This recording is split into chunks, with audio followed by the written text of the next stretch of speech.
Il est 8h33, 8h33 sur RMC et BFM TV. Bonjour Gérard Haro. Bonjour. Vous êtes ancien ambassadeur de France, vous l'avez été aux États-Unis, en Israël, auprès de l'ONU. Vous publiez Histoire diplomatique, leçon d'hier pour le monde d'aujourd'hui. Et la raison pour laquelle j'ai voulu vous entendre ce matin, c'est pour entendre vos explications, votre grille de lecture du monde d'aujourd'hui. On vit à nouveau avec l'inquiétude, la menace. Vous avez eu cette expression au début de la guerre en Ukraine. L'Europe doit se réhabituer à vivre une tragédie et non un drame bourgeois. Emmanuel Macron a dit mardi soir, nous sommes en guerre. Est-ce qu'on l'est vraiment ?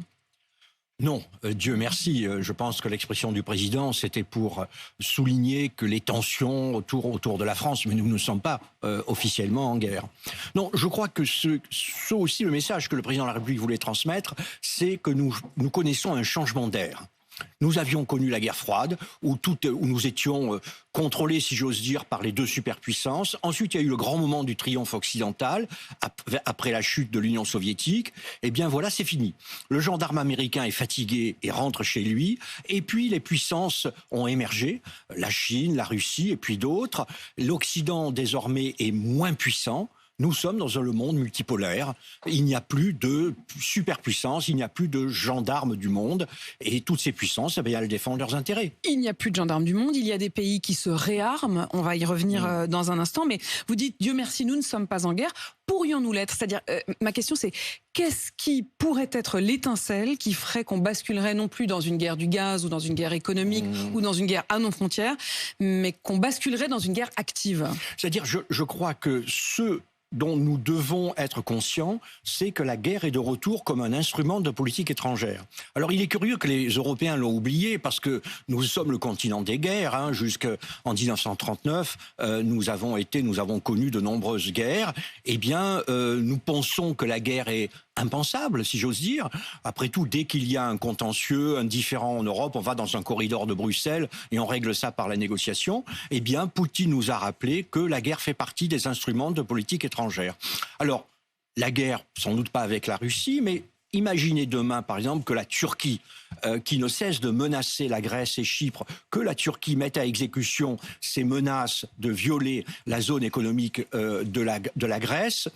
Que ferions-nous, puisque nous sommes un allié de la Grèce ? Le président de la Turquie, Erdogan, a dit hier, les pays occidentaux font de la provocation vis-à-vis de la Russie. Oui, c'est ce monde multipolaire. Assez curieusement, Jacques Chirac appelait à la création d'un monde multipolaire, sans doute parce qu'il trouvait la tutelle américaine trop lourde. Eh bien voilà, bienvenue dans ce monde où il n'y a plus de tuteurs américains et donc où nous n'avons que des grands fauves. Le monde est une jungle avec des grands fauves et donc il faut des carnivores, il faut que nous ne soyons pas des herbivores. Voilà, ne soyons pas naïfs, c'est aussi ce à quoi vous nous appelez ce matin. Le ministre de la Défense hier a demandé aux entreprises de l'armement d'accélérer dans la production d'armes. On n'est pas en guerre, a-t-il précisé. Alors là encore, on n'est pas tout à fait sur les mêmes registres. On n'est pas en guerre, mais malheureusement, il faut s'y préparer. Je crois qu'il faut s'y préparer, mais vous savez, il faut s'y préparer justement pour ne pas avoir à y recourir. Il faut avoir un gros bâton dans le dos, mais surtout pour éviter la guerre. Il dit l'économie de guerre, c'est se préparer à ne pas subir. Et voilà, il ne faut pas subir. Il faut pouvoir dire aux méchants, il faut pouvoir dire à ces puissances émergentes qui sont prêtes à utiliser la force, nous aussi nous pouvons le faire, afin de ne pas avoir à le faire, pour dissuader l'adversaire. Et ensuite, il faut surtout faire appel aux diplomates, il faut négocier, et il faut savoir que négocier, c'est le compromis, et il faut savoir que négocier, c'est négocier avec le diable. Je rappelle d'ailleurs que vous avez été directeur des affaires stratégiques du ministère des Affaires étrangères. C'est tout ce qui relève justement de la sécurité nucléaire. Il y a aussi cette question-là et cette menace-là. On va parler du gaz dans un instant, mais d'abord de l'électricité avec la centrale nucléaire de Zaporijjia et ces inquiétudes de l'AIEA qui dit la situation n'est pas tenable telle qu'elle. Est-ce que vous imaginiez, diplomate, que la guerre, elle pourrait se déplacer sur ce terrain-là ? C'est-à-dire qu'on puisse se retrouver avec des centrales nucléaires qui deviennent des véritables armes ? En réalité, le problème de la guerre, c'est que dès la première heure d'une guerre, tous les plans de guerre que vous avez élaborés, qui sont très sophistiqués, sont déjà obsolètes. La guerre, c'est l'imprévu. La guerre, c'est l'accident. La guerre, c'est dangereux, c'est sale, c'est du sang. Il n'y a rien de romantique dans la guerre. Et là, une guerre autour de la plus importante centrale nucléaire du monde, eh bien là, on peut se poser des questions. Et ce qui est grave aussi, c'est qu'il ne faut pas penser que tout est décidé depuis le Kremlin ou tout est décidé depuis le bureau de M. Zelensky. Il y a aussi les acteurs locaux. Il y a aussi le fait que personne ne veut perdre la face, que les informations ne circulent pas bien. Donc oui, un accident est possible autour de la centrale de Zaporijie. Et c'est pour cela que ce que fait les Nations Unies, l'Agence internationale de l'énergie atomique de Vienne, est important. Mais peut-être que c'est là que appeler Poutine de la part du président de la République, ou d'ailleurs c'est ce qu'il a fait, hein, c'est le président de la République qui a obtenu qu'une mission de l'AIEA aille dans la centrale nucléaire. Il faut continuer à dialoguer avec Vladimir Poutine. C'est-à-dire vous, diplomate, vous continuez à dire il faut faire de la diplomatie. Mais oui, quand j'entends le Premier ministre polonais dire Poutine c'est Hitler, c'est absolument absurde, parce que dire c'est Hitler, ça veut dire qu'on ne peut pas négocier avec le diable. Donc j'ai envie de dire à nos amis polonais, allez au Kremlin, et dans les ruines du Kremlin, obtenez que Poutine se suicide. Eh bien non, on négociera avec Poutine. S'il y a la paix, et c'est un grand si d'ailleurs, eh bien ce sera le résultat d'une négociation avec l'ennemi. Pendant ce temps-là, il veut passer aussi par la politique, Vladimir Poutine, par la politique sur place, puisqu'il propose un référendum d'annexion des territoires ukrainiens le 4 novembre. Est-ce que c'est une manière pour lui de tenter de légitimer l'invasion? Oui, ça fait partie de la politique intérieure, russe. Mais vous avez tout à fait raison de dire la prochaine bataille. Évidemment, ils se battent sur le terrain, c'est affreux. Mais à l'évidence, les Russes découvrent qu'ils ne peuvent pas gagner sur le champ de bataille, et ils vont engager la vraie bataille au cours de l'hiver. C'est la bataille politique, et c'est la bataille sur le champ de bataille européen. Et fermer le robinet du gaz, c'est déclencher cette bataille. C'est une manière pour Vladimir Poutine de répondre aux sanctions. Je voudrais en revenir à cette question des sanctions. Précisément, quand on est diplomate, c'est l'une des armes. La question des sanctions. Aujourd'hui, il y a ce doute sur l'efficacité des sanctions, parce que le gaz, certes, il y a eu des sanctions économiques, mais il ne s'est jamais vendu aussi cher, et donc paradoxalement, ça a fait rentrer beaucoup de cash dans les caisses du Kremlin. Est-ce que, avec le recul, vous diriez que les sanctions ont été efficaces ou inefficaces? Alors d'abord, le prix du gaz ne dépend pas des sanctions, puisque le gaz n'est pas sanctionné. En réalité, si le prix du gaz a augmenté, c'est à cause de la guerre, tout simplement, les spéculateurs, le jeu des marchés. Donc le prix du gaz, ce n'est pas le résultat des sanctions. Alors efficace, ça veut dire, ça dépend aussi quelle efficacité vous cherchiez en prenant des sanctions. Une efficacité pour faire changer la politique russe? Évidemment pas. Non, ça ne va pas faire changer la politique russe. Et d'ailleurs, nous le savions, puisque les Russes ont des réserves financières très importantes. Efficacité peser sur la Russie, sur les décisions de la Russie, dans la mesure où les sanctions vont avoir un effet sur l'économie, sur le moyen terme de l'économie russe? Oui, peut-être. Et il y avait aussi le fait, tout simplement, que face à l'agression russe, il fallait réagir, et il fallait que l'Union européenne, les pays européens, manifestent leur solidarité avec les Ukrainiens.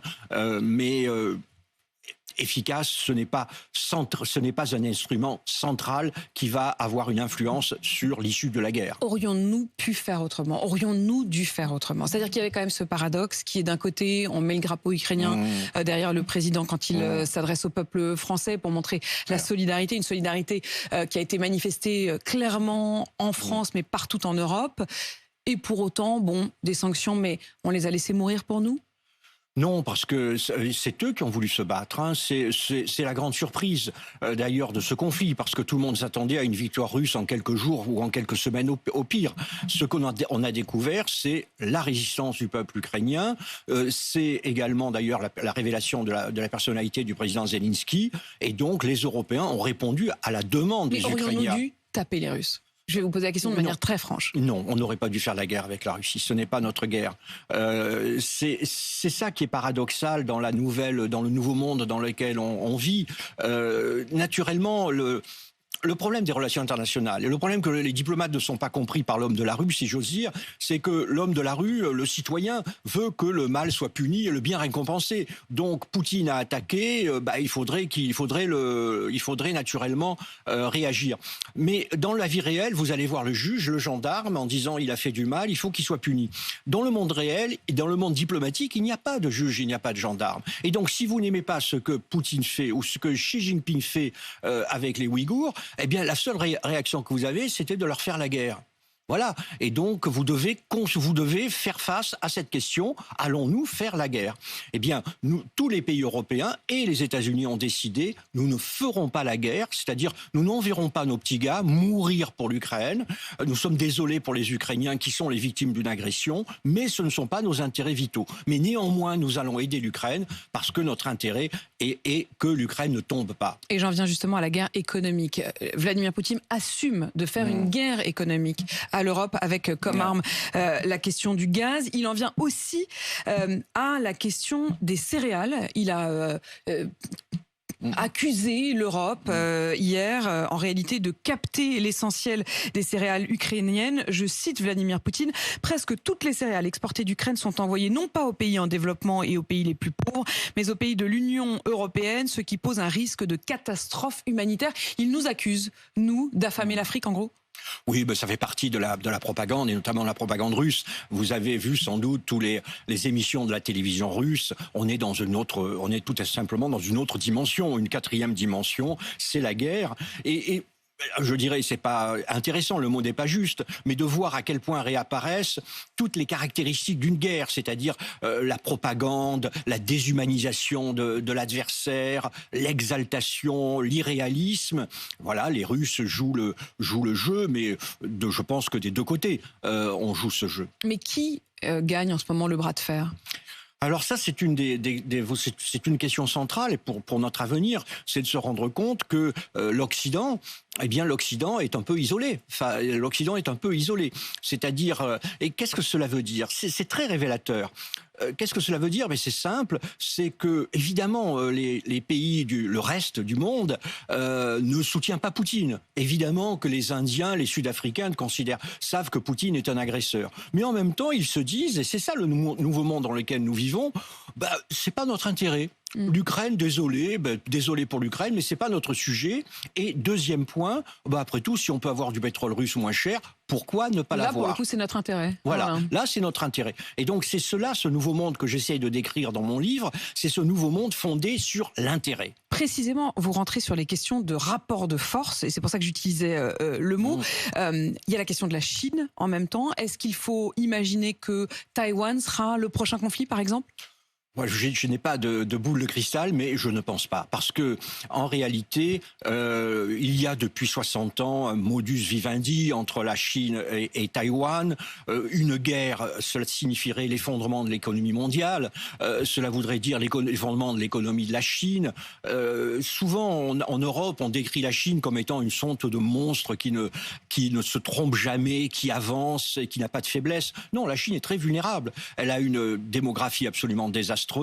Un endettement des sociétés d'État, 200 ou 300 millions de Chinois qui vivent dans une pauvreté abjecte, et elle a en face d'elle, n'oublions pas, les États-Unis, le Japon, l'Australie et l'Inde, qui sont quand même des grandes puissances militaires. Donc je ne pense pas que la Chine se lance dans cette aventure, mais il peut y avoir un accident.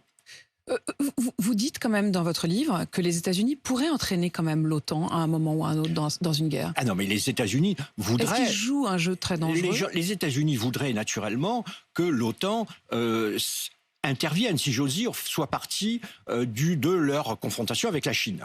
Il y a à Bruxelles, au siège de l'OTAN, toute une réflexion sur la Chine. Et mon inquiétude, c'est qu'évidemment, nos amis polonais et baltes, par reconnaissance du soutien américain à l'Ukraine, ne viennent à l'OTAN nous dire maintenant, nous devons également être solidaires des États-Unis face à la Chine. Et personnellement, je pense que ce n'est pas le jeu des Européens. Nous ne devons pas mettre le pied là-dedans. Je ne pense que nous ne devons pas mettre les pieds là-dedans. Alors attention, nous sommes évidemment plus proches des États-Unis que de la Chine, c'est une évidence. Mais vous savez, l'Asie, c'est pas l'Europe de la guerre froide. C'est-à-dire, il n'y a pas un rideau de bambou. Vous avez tous les pays asiatiques, on a tendance à oublier, qui ne veulent surtout pas être appelés à choisir entre la Chine et les États-Unis.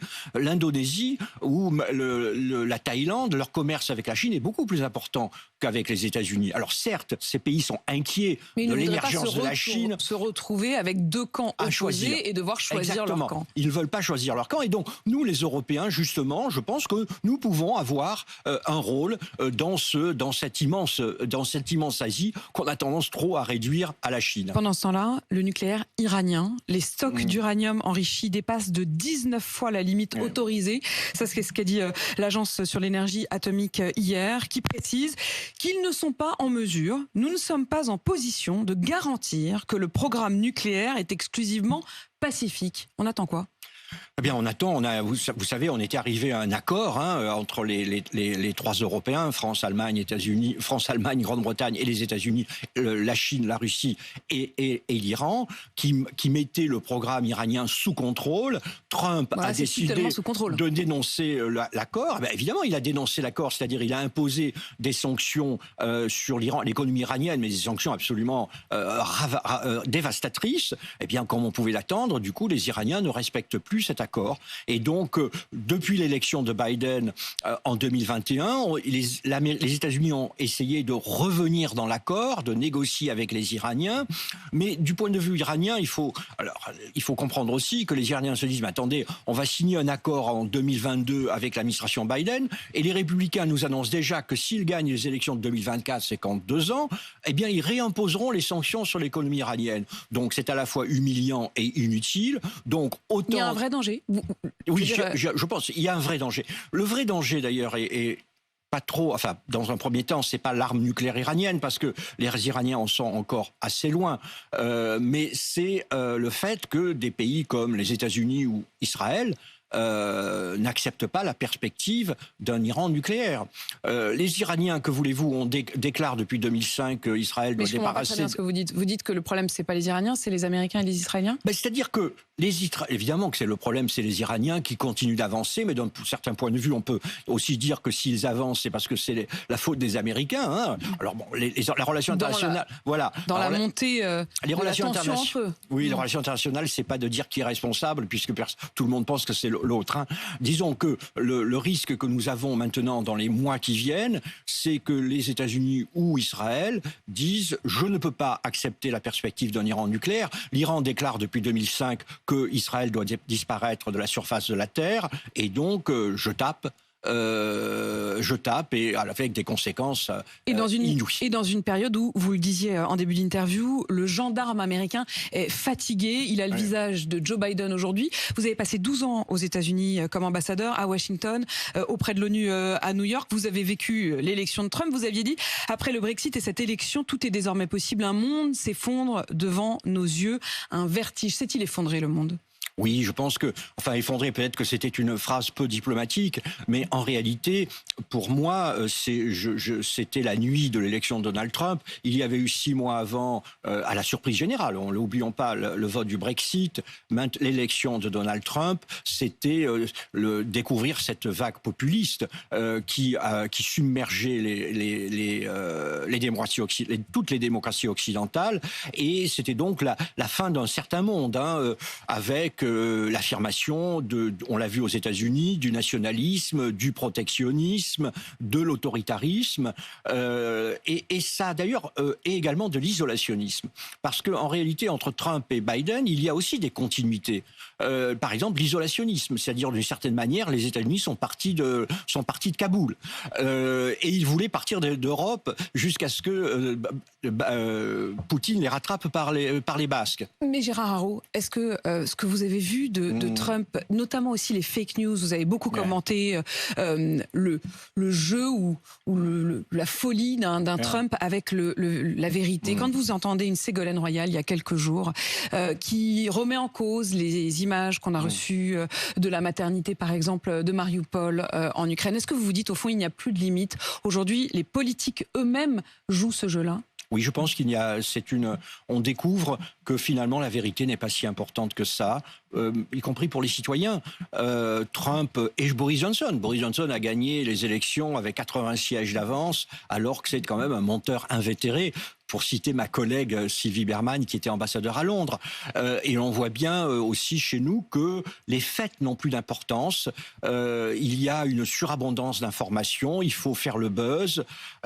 Et de nouveau, ce qui est vraiment préoccupant pour nos démocraties, c'est qu'on a l'impression que les citoyens s'en accommodent fort bien. Gérard Haraud, merci d'être venu partager votre regard sur le monde, un monde très inquiétant, vous le montrez, vous êtes ancien ambassadeur de France et on puise avec vous dans les histoires diplomatiques du passé pour mieux comprendre ce monde qui change. Histoire diplomatique, vous publiez ce livre chez Grasset, Leçon d'hier pour le monde d'aujourd'hui. Merci à vous. Il est 8h52 sur RMC et BFM TV.